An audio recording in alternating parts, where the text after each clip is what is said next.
Het kabinet is met een plan dwaande om de BTW met 0,4% te verhegen. Waardoor producten en diensten duurder worden. Op de middelbare scholen, Dalton Dokkum, kreeg de leerlingen les over de BTW-tarieven. BTW-tarieven die we op dit moment in Nederland hebben. 0%, 9% en 21% BTW. Die betalen we met z'n allen over allemaal spulletjes. De economieleraar zelfs had zijn twijfels bij het plan. Aan de ene kant ben ik blij dat de BTW-verhoging op sport en boeken niet is doorgegaan. Maar ja, het moet ergens vandaan komen. Dus 21%, 21,4%.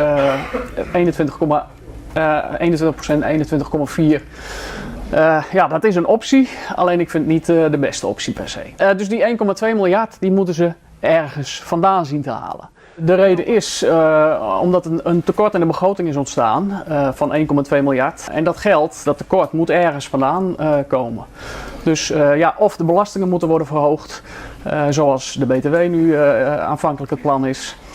Of de uitgaven die moeten gekort worden. Eén van de twee. Waar zouden we 1,2 miljard weg kunnen halen als we dit tarief niet gaan verhogen naar 21,4? 1,2 miljard euro moeten we zien te vinden. Ik zou zeggen, kijk eens naar jezelf, overheid, en probeer te bezuinigen op je eigen ambtenarenbestel. Maak de overheid gewoon wat minder groot. Daar is vast nog wel wat te vinden. In Dokkum we nou nog met 21% BTW winkelen. Wat vinden de meesten in de stad van de plannen? Nou, daar ben ik het net mee eens. Ik vind het net noodzakelijk. Nee. En waarom is het net noodzakelijk? Nou, ik denk dat ze de God wel op een andere manier opvullen kunnen. Ja, dat is voor u de AOW'ers net zo mooi natuurlijk. He? Van mensen met een leeg inkomen.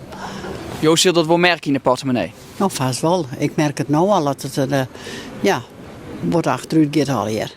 Dat is niet zo'n verhoogd percentage, vind ik. Maar ja, ik ben ook nog jong, wat weet ik daarover? Maar wat is dan wel de beste oplossing?